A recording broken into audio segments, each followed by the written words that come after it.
Satu apa ya kayak Satu plastik ya. satu plastik itu satu 3 bedengan. untuk 3 bedengan. Ya. Nah. Sangat efektif. Alasannya ya kita Berapa penting sih ya penggunaan nutrisi di tanaman itu, Pak? sangat penting sih. Tapi kan kita kalau mau ngasihin nutrisi, tanahnya ini bagus nggak, bakal nerima nggak gitu kan. Nah makanya kita kan sebelum pengasihan nutrisi kita itu tadi selalu masuk asam humat itu. Oh, jadi Assalamualaikum warahmatullahi wabarakatuh. Salam sehat, salam sejahtera untuk kita semua. Gimana nih kabarnya sahabat MMT Indonesia dimanapun kalian berada? Semoga sehat selalu dan semoga dilancarkan segala urusan. Amin ya robbal alamin. Kembali lagi bersama saya Mas Coy di channel YouTube sahabat MMT Indonesia, Mitra Kemajuan Petani. Nah, pada kesempatan kali ini kita akan membahas part selanjutnya, yaitu masih bersama dengan tomat milik Kak Farhan dengan pola budidaya yang cukup unik. Nah, pada kesempatan kali ini kita akan membahas tentang perawatan tomat yang Farhan lakukan sehingga menghasilkan tanaman yang cukup luar biasa ini. Bagi teman-teman yang belum nonton video part 1, monggo ditonton dulu di sini. Tanpa berlama-lama lagi, langsung saja kita masuk ke sesi wawancara.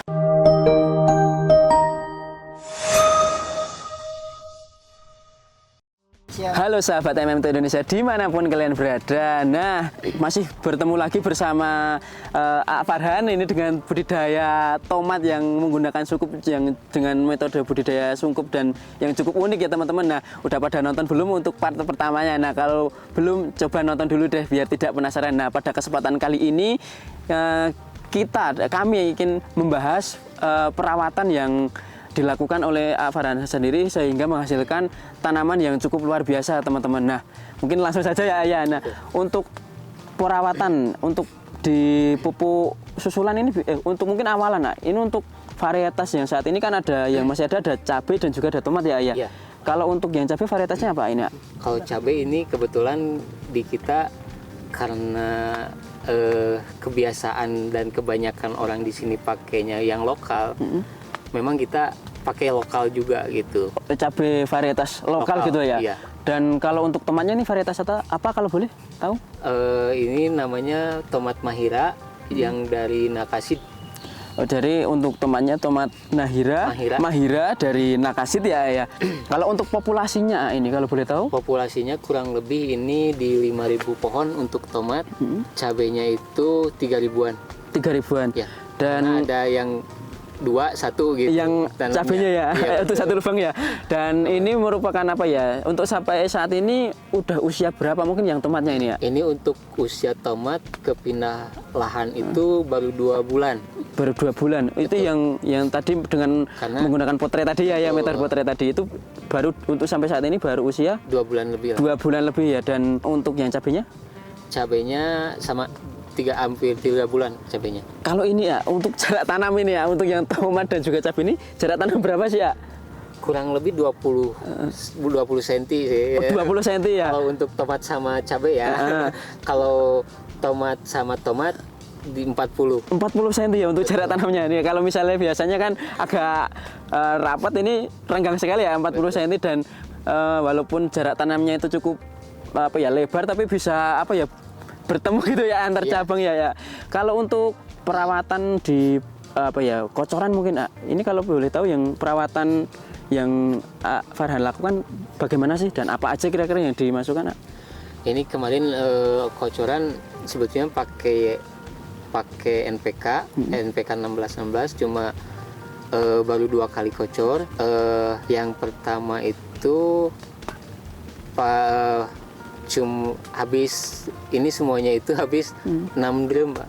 6 drum sekali kocor. Satu semuanya. kali kocor dari mungkin kurang lebih ini ada beberapa populasi ya. Berarti kalau sama cabai rawit itu ya kurang lebih 8.000-an. 8.000 tanaman ya. Itu hanya menghabiskan 6 drum dan sampai saat ini usia sekitar 2 bulan ini setelah pindah tanam itu hanya masuk pupuk susulan itu 2 kali ya. 2 kali itu ya dan pertumbuhannya sudah sangat luar biasa sekali ya. Kalau untuk yang kocoran mungkin kocoran di bawah ini ya, selain pupuk kimia adakah pupuk yang nutrisi yang dimasukkan? Paling kita power soil, masukin power soil itu 10 hari sekali lah.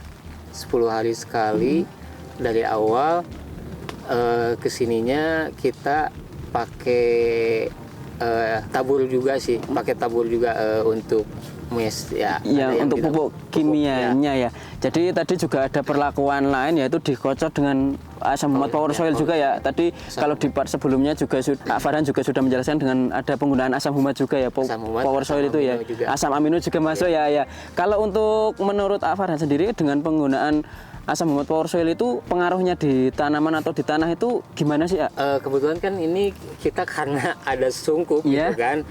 Kemarin sempat telat nyiram juga karena mungkin pakai power soil juga asam humat ya, kelembaban kayaknya masih terjaga gitu. Alhamdulillah sampai sekarang ini kan tanamannya masih hijau gitu kan, walaupun kekurangan air secara tidak langsung gitu kan. Jadi dengan penggunaan asam humat itu walaupun ini aslinya itu selama kurang lebih itu beberapa hari ini jarang nyiram gitu, telat nyiram gitu ya. Iya, betul. Itu masih bisa tetap tumbuh segar dan subur gitu ya, Betul, karena betul. perannya si asam humat tadi mungkin bisa mengikat air gitu ya. Betul. Nah kalau saya lihat juga di sini kelembabannya juga bisa terjaga ya di Iya. tanahnya sendiri, dan kalau saya lihat di samping lahannya ini juga ada waduk apa ini ya? Iya betul, ada waduk Cilencak. Kalau sini menyebutnya Situ situ Cilencak ya. Betul. Dan saat ini juga musimnya cukup ekstrim di sini. Betul. Hujannya Apalagi kemarin kan pas masuk Imlek itu hampir 2 hari hujan terus, nggak ada berhentinya. Kalau yang lahan di luar itu habis semuanya kena jamur. Kalau ini di sini alhamdulillah masih tetap aman. Nah itu tadi teman-teman, jadi dengan cuaca di daerah sini itu selama akhir-akhir ini hujannya deras banget ya. Dan dengan adanya sungkup ataupun adanya kayak greenhouse mini ini bisa diperbandingkan antara yang di dalam dan juga yang di luar. Betul. Itu bisa ada perbandingan. Yang di luar itu sudah ibaratnya Udah kena rusak gitu ya. Ini akan coba kami perlihatkan teman-teman perbandingan antara yang di dalam greenhouse ini dan juga yang di luar greenhouse gitu ya. Sesuai penyepraian sama gitu. Dengan perlakuan penyepraian pemupukan juga sama, itu tetap lebih maksimal yang di dalam sini. Betul. ya. Terus kalau untuk apa itu namanya, ini di pruning juga nggak sih kira-kira? Nah lebat banget ini. Ini justru agak telat ini, tapi mudah-mudahan kita ngejar besarnya itu kita kalau udah di pruning kita masuk kalinet. Kemarin sempat masuk kalinet, mudah-mudahan buahnya bisa normal besar gitu. Sebelumnya kan kita tambah mes susulan ya, mes susulan. Nah mudah-mudahan dari bawah kita dikasih nutrisi juga, di atas juga kita rencana kasih nutrisi juga, di-spray. Berarti rencana itu yang di atas ini karena udah memasuki fase generatif berbuah. Betul. Itu memasukkan kalinet. Betul. Kalau menurut itu dengan dosis dan juga interval berapa sih kalau biasanya di kalinet itu? Kemarin seminggu sekali kita pakai. Kalau menurut Pak Farhan sendiri dengan adanya kalinet atau yang kandungannya kalium itu di pembuahan bagaimana kira-kira? Terlihat kalau yang sebelah sana udah mulai ke pruning terus udah ini, jadi perubahan buah itu yang tadinya kita peranggapan bakal besar enggak nih buah, pas begitu kita lihat alhamdulillah udah mulai ada yang besar gitu. Jadi membantu di pembuahan ya, itu kaitannya dengan kemarin mungkin sempat ada pesimis ya, ini buahnya itu bisa besar enggak ya setelah pruning itu ya. Tapi ternyata alhamdulillah juga masih bisa besar ya. Dan di sini itu kalau misalnya kita kalau bahasa Jawanya biak itu kalau misalnya kita singkap ya, singkap itu isinya buah semua gitu ya.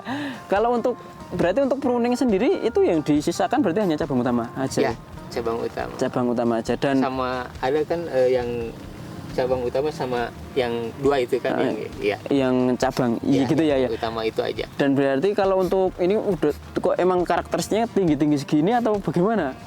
Mungkin yang awalnya tadi itu di persemaian karena etiolasi, jadi agak tinggi sih. Biasanya kan kalau manggaran utamanya biasanya di bawah. Nah ini kalau ini agak ke atas tapi nggak terlalu atas sih kalau menurut saya. Ya ini di sini kan masih aman-aman saja. Berarti kalau untuk di buahnya cukup ya, walaupun ini tinggi sekali itu tetap bisa menghasilkan buah yang produktif gitu ya.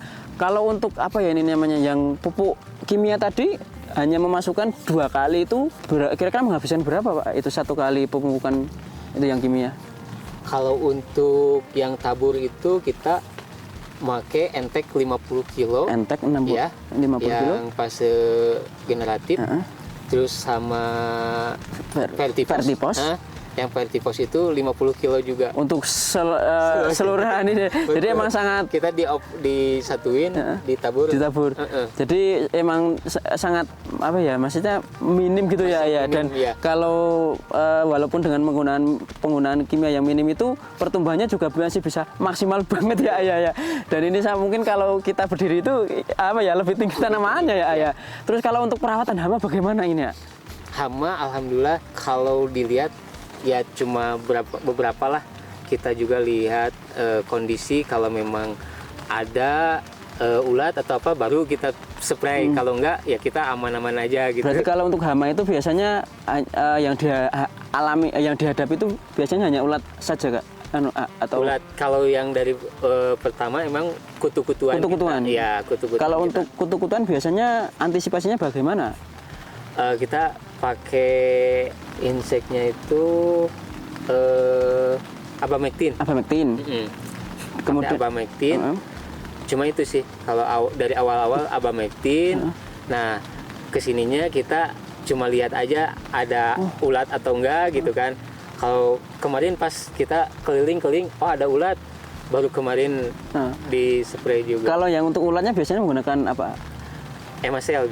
Ya. Berarti kalau untuk penggunaan insektisida itu hanya di kutu-kutuan hanya menggunakan abamectin dan yang kalau kita lihat itu kalau misalnya ada ulat ya digunakan emasel itu ya. Itu mungkin apa ya? Salah satu efek dengan penggunaan apa ini kayak plastik sungkup ini juga ada pengaruhnya ya. Di hama juga agak terkondisikan gitu ya, terbukti dengan hanya penggunaan itu juga masih bisa teratasi gitu ya. Kalau untuk yang di fungisida mungkin kalau untuk yang penyakit di jamur apalagi kalau saya lihat ini sangat rimbun dan sangat rapat sekali ini gimana?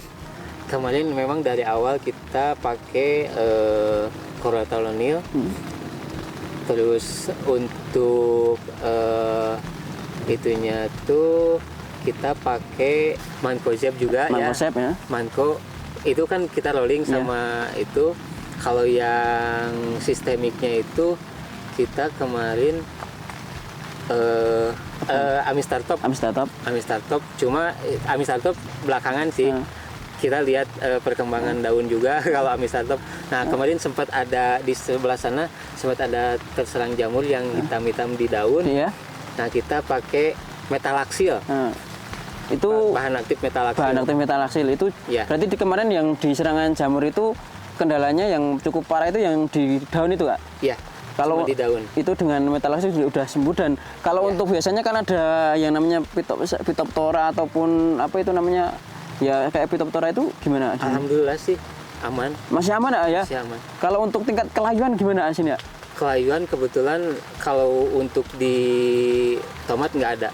Dari sekian banyak ini nggak ada yang layu ya? Kalau keriting memang ada. Kalau keriting ada 1-2. Kalau misalnya untuk penanggulangan yang keriting itu biasanya menggunakan apa? Penyembahan? Iya betul, lupa.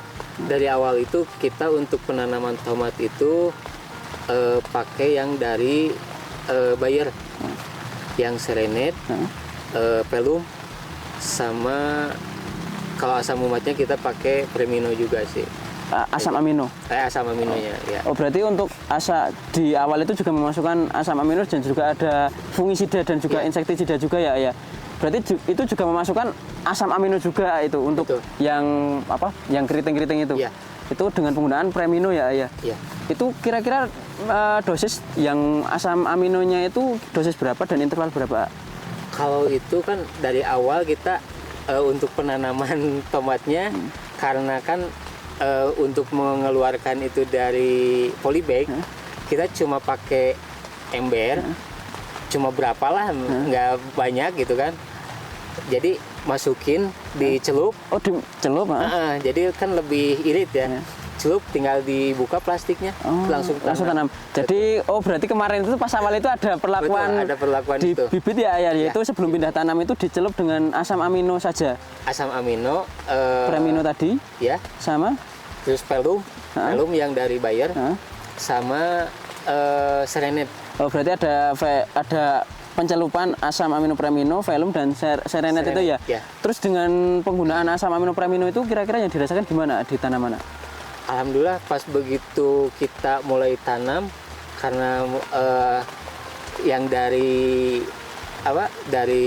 pot-up itu ya, dari pot-up itu kita nggak langsung disiram lagi untuk beberapa hari, aman, alhamdulillah. Aman, jadi betul. Untuk tingkat stres juga bisa betul mengatasi gitu ya. betul, ya. betul. Terus kalau untuk sampai saat ini kendala yang dihadapi kira-kira di sini apa sih ya?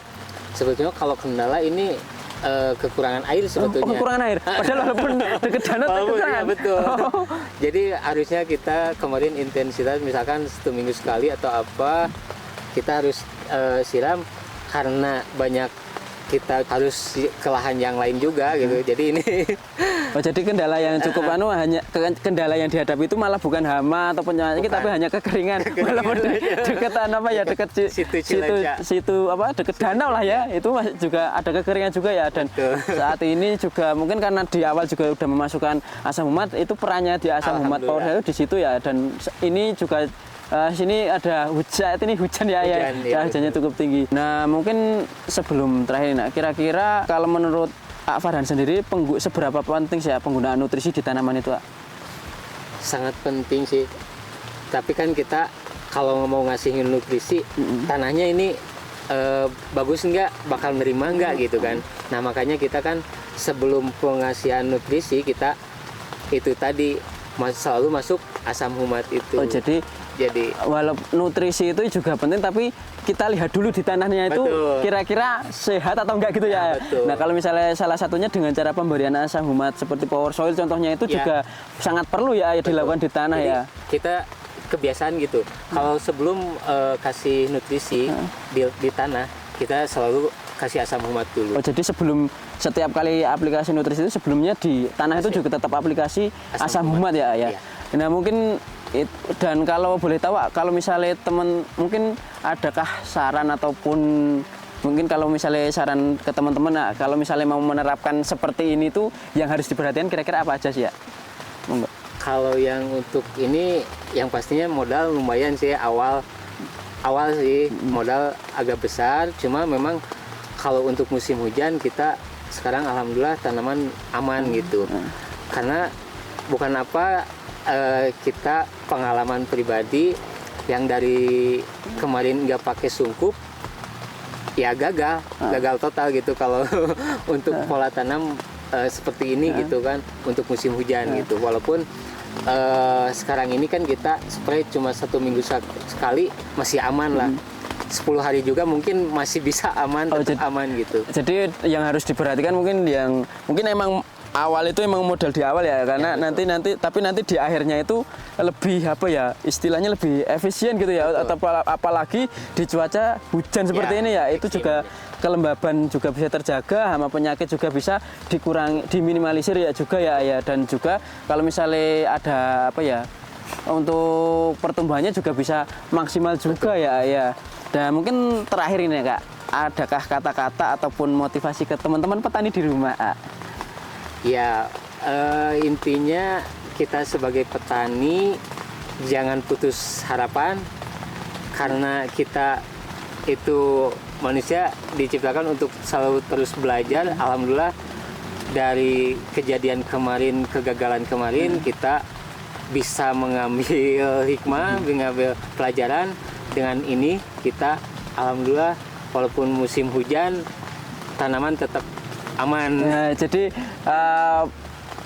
pengalaman itu ibaratnya adalah guru berharga ya, dan harus terus berusaha sampai menemukan hasil yang maksimal. Nah, salah satunya Pak Farhan sendiri kemarin sempat mengalami kegagalan, khususnya seperti di musim hujan itu kegagalan ya, dan alhamdulillah dari kegagalan itu belajar dan menerapkan hal seperti ini, dan terbukti alhamdulillah saat ini cuaca curah hujan tinggi, akan tetapi tanamannya juga masih bisa aman dan maksimal gitu ya.